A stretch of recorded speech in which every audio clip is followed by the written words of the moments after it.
schedule to come and visit us here in Thurrock. And John, you find us in really good heart. Yes, we were really disappointed on the 9th of June and we didn't quite make it. But I tell you now, we got a lot closer than we thought we would. And I'll tell you this also, we haven't stopped campaigning. We're carrying on, we're keeping going, and we are, whenever Theresa May's government falls, and fall it will, we will turn that round. We will elect a Labour Member of Parliament for Thurrock and a Labour government for the country that will introduce the policies that we need to turn the country round.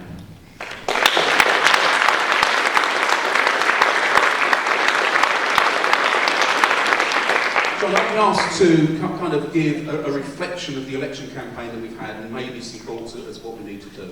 And you will know, as a constituency MP, the importance of the issue of Heathrow expansion in your part of West London. For us in Thurrock, it's about the threat of a new Thames crossing that will come through the Greenbelt in Thurrock, building a 6-mile dual carriageway right through the middle of our Greenbelt, putting another junction on the M25, a road that can already barely cope, and do nothing to help ease the congestion and gridlock that we suffer on a daily basis. All it will do is to produce gridlock in a different part of the borough and worsen our air quality still. It also happens to cost £6 billion.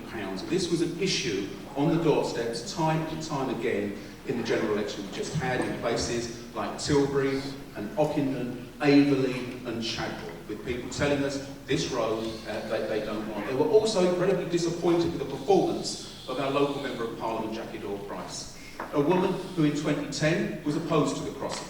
In 2015, in her election material, told us that she'd stopped the crossing. In 2016, told us it was coming and deal with it. And on the 12th of April this year, when the announcement was made, said, and I quote, "To a man, my constituents want this crossing," until the election was called and she went back to being opposed to it. You know, we have a Member of Parliament who has flipped and flopped and let us down time and time again. The issues we had on the doorstep, apart from that, were the issues that affect the country wherever you are.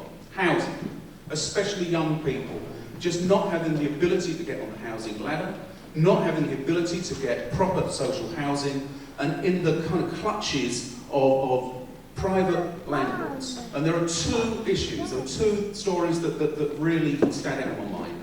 The first was Kerry in Purfleet. Kerry had a 5-year-old son, was being evicted by her landlord, and was looking for what would be her fourth home in 4 years. That kind of instability is no way to bring up a child. It's no way to have any kind of stability in life.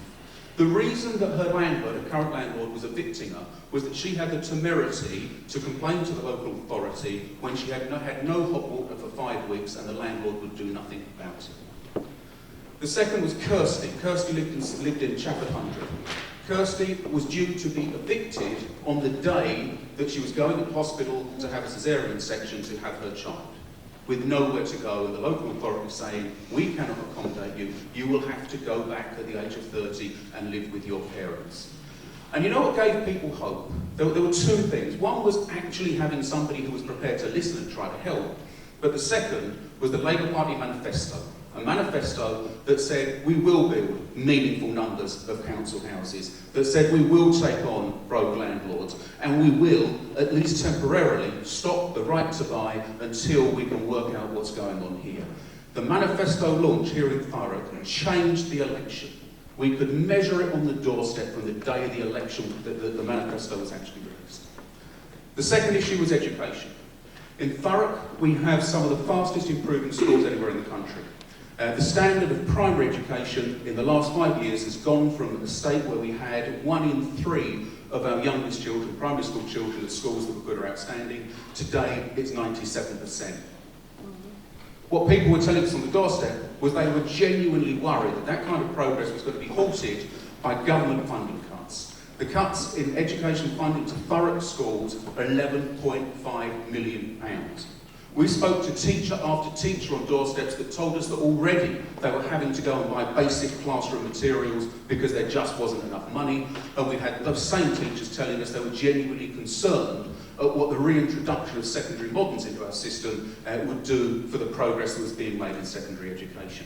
And once again, we could show them a Labour manifesto that guaranteed no funding cuts for any schools, that guaranteed we wouldn't return to secondary modern schools, and introduced for the first time a national education service that would force different local authorities to work together and would put power in the hands of local people when it comes to planning school places, something that is anybody who knows about school places knows is long overdue. Two Tory MPs, a Tory mayor, actually it turns out the strongest UKIP vote in the country. To come then within a whisker of winning this seat was an absolutely amazing achievement for the local Labour Party. And I think it's an achievement that was driven by a couple of things. I think first of all we had a fantastic candidate in John Kent, someone that really knows Thurrock, is from Thurrock and can advocate the needs of the area. We had a brilliant manifesto, perhaps more on that a little bit later. But also we had so many people here to help us, and I think so many of those people in this room and from further afield that actually made that campaign something that we were proud of and so very nearly succeeded. And I think the reason that so many people were engaged with that campaign and got involved was they saw the importance of Labour. They saw the importance of Labour in Thurrock. And actually, if you look at it, we need Labour. We need a Labour council. We need Labour MPs. We need a Labour government there sticking up for Thurrock, because actually nobody else is going to do it. The Tories won't do it. UKIP won't do it. It's about Labour in Thurrock. And when we look at what's important, we need a Thurrock that's fairer, that's cleaner, that's safer, where we can stop talking about cuts to our public services and start talking about investment once again in everything we hold dear in Thurrock. And John talked a little bit about some of the major issues we face here in Thurrock. I'd add a little bit to that, but I'd say first of all, in terms of the Thames Crossing, clearly that's a huge national issue, and I think John was maybe a bit modest there as well in terms of some of his achievements on that issue, because while he was leader of the council, he spearheaded that campaign, and it may have been something that the local Labour Party, the UKIP Party, and the Tories signed up to, but actually it was John and the Labour Party that really made sure that we were advocating strongly against that crossing. But when we start to look a little bit at local decision making, I think we see how important it is to have a Labour rather than a Tory council. I think sometimes people ask me, actually, what is the difference between having a Labour council and a Tory council? Surely you've got the same pot of money, you do the same things. Well, actually, you look at a couple of examples of what the Tories have done, and they came into power in May 2016, and already we see the kind of party they are. So just recently, they signed off a new £500 a year charge to people living in sheltered housing accommodation. These are some of our most vulnerable elderly people in the borough, and they're the ones that are bearing the brunt of the Tory assault on older people in Thurrock. And I think that's shameful, it's not fair, and it's not the kind of Thurrock that we want to build. If you look to our children's centres, 2 closed in the last year under the Tories, and another 2 that would have closed if it wasn't for the Labour Party and a hugely strong campaign that we ran to save them. Now I'm being sort of asked to wind up now, so what I'm going to do is move just to introduce someone that in the recent broadcast media gave us an opportunity that we'd never had before in the last 2 years that Jeremy's been leader of the party. Nearly 2 years. In addition to that, the mass membership that we now have, and we're nearly 600,000 members now, the largest political party in the whole of Western Europe. If that was mobilised, again, that would give us the opportunity we may not have had maybe for a generation. And then also the use of social media, again, that we've never really had in past generations, and I'm getting on a bit, in past generations, would also give us the opportunity. And what the balanced broadcast media coverage would give us, and I kept saying it, it would give us the opportunity of Jeremy being seen for what he is, a very decent, honest and principled, and actually very strong character as a leader. And I said then that the polls would narrow, and I thought we had a chance of winning. Now, I think when the media interviewed me, they thought I was certifiable at that stage, because we were 24 points behind. Who's ever seen? And we were told by the experts that you can only shift in a general election campaign usually 2 or 3 percentage points. And when we were saying that we could, we believe, increase the turnout on a differential basis, we could actually get more young people particularly voting and others. Well, I can always remember in one of the meetings, one of the supposed experts said to us, look, they're called non-voters because they don't vote. And we said we're going to challenge that whole rhetoric, we're going to challenge that whole analysis. And actually what happened then is we got the broadcast media in a semi-balanced way, I wouldn't say completely balanced, but Well, if I did, it wouldn't keep them on their toes. So we got a semi-balanced coverage in the broadcast media. And in all those discussions and debates, Jeremy, I think, shone, to be honest. Shone in terms of the principle, the decentness, but also the knowledge of the detail of the policy and the pragmatic and practical way in which we could implement those policies. And the social media campaign was unbelievable. It was extraordinary. You know, the filming that was done, you know, Ken Loach did our party political broadcast. How often do you have a Palme d'Or winner and Oscar winner actually doing your party political broadcast? I thought they were superb. But actually some of the other broadcasts that we did in short clips to the social media, done largely by the whole weight of professionals and young people who came forward, all the reports that we were getting back was a superb campaign with someone from the area, knew the area, could take on all those issues, had a record of service to the community. This man deserves electing, and next time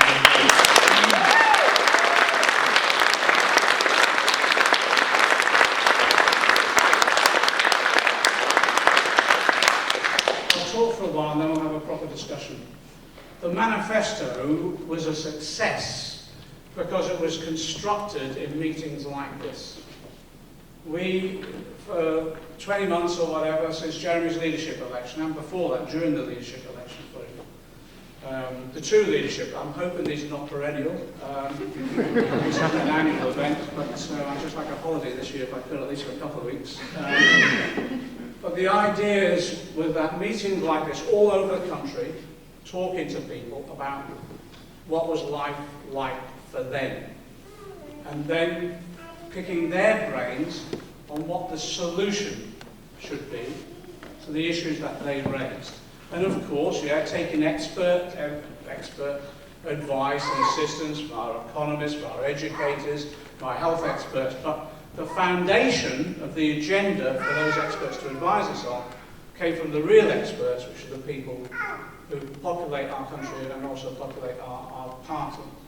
And it went like this, basically. People, one of the points that John made, people turned up in meetings like this and said, look, one of the biggest issues facing our community at the moment is we can't get a decent roof over our heads. Just cannot get a decent roof over it. And you think, well, it's the 5th richest country in the world, and we can't afford to house our population. It can't be right. And it's the same in my constituency. I represent a West London working class multicultural constituency out in West London.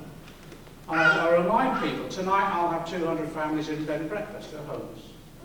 I'll have families, this is a phenomenon you must probably read about. We've got the phenomenon of beds in sheds.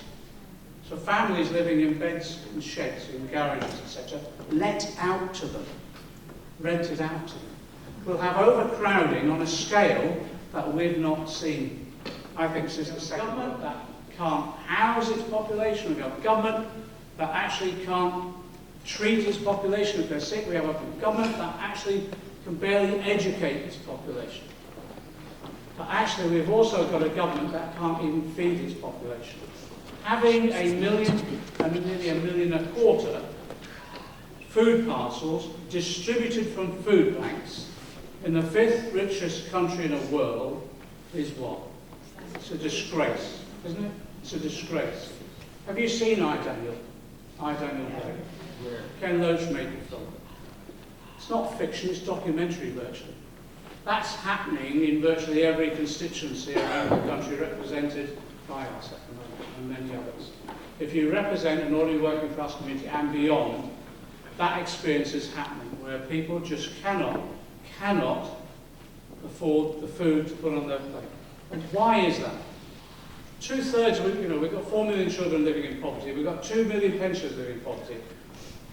2/3 of the children in poverty are in families where someone's at work.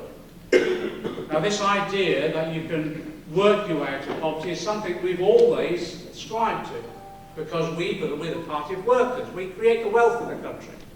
Now, when you go to work, your wages are so poor, it does not, for many people, lift them out of poverty. That's why, when we talk to people, what's the solution? Well, I said it's a real living wage, £10 an hour. That's why we put it in the manifesto. But in addition to that, when you earn £10 an hour, you need it protected. And all we were asking for in that manifesto was the restoration of basic trade union rights. Virtually it's the same as apply across Europe, so that we don't have a government that contravenes the International Labour Organisation's conventions, and that we basically have a system whereby people can achieve a decent wage and have their rights protected as a result of collective bargaining. John McDonnell, general election was last month. Why not take a break? Why come to Thurrock? Not holiday advice, but why not take a break? Why are you coming into Thurrock right now? Because there could be a general election at any time. What we're seeing in government is absolute disarray. There's a cabinet is in complete chaos at the moment, falling about in terms of rowing amongst themselves, seeing whether they're going to depose Theresa May or leave her there. So we could be in a general election at any time. So we're working on the basis, and Jeremy Corbyn has made it clear to all the party, we're not standing down for the general election. The general election campaign goes on. One of the reasons for coming to Thurrock is because we came so close last time. It's one of our key target seats for the next election. We want to talk to people. John Kent, who is our local candidate, we want to talk to him, local party members, local community. What are the issues that we need to confront within this area? We're going to update our manifesto, translate that into local areas as well, into local manifestos. So we want to listen to people, engage with people as we do that. Was last month your best chance? Because in many ways the Tories performed so badly. Do you think you'll have a better chance of getting into government? Look, we were 24 points behind at the beginning of the election campaign, and everyone thought that was the worst opportunity we could possibly have. We demonstrated during a general election campaign, if you're out there, you get balanced media coverage, particularly broadcast media, you produce a manifesto which is based upon people's own ideas after a thorough engagement with the community, you can turn that around, and that's what we did. And I think if we'd had another week, we'd be in government at the moment. The opportunity that there is for us now was created not by the Tory party, the Conservative party being poor campaigners, yes they were, but the reason they were poor campaigners is because they had nothing to say on policies to tackle the real issues facing our country. When people saw our manifesto, they saw we're addressing the issues and the policies are pragmatic and fully costed and implementable. You brought up the media quite a lot on national media. Do you think the more you bring it up, the more they might wind you up, so to speak? I mean, how do you feel? It's inevitable. It's inevitable. But what we've got to do is explain to people what happens within our media, just how some papers give us reasonable coverage, others don't, and people need to be aware of that. So we have to be honest with people.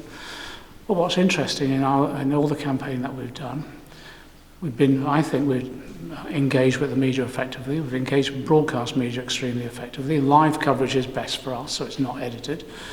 We've also used social media, which we've never had as a campaigning tool before effectively. But also, we've reinvented word of mouth as a form of political communication.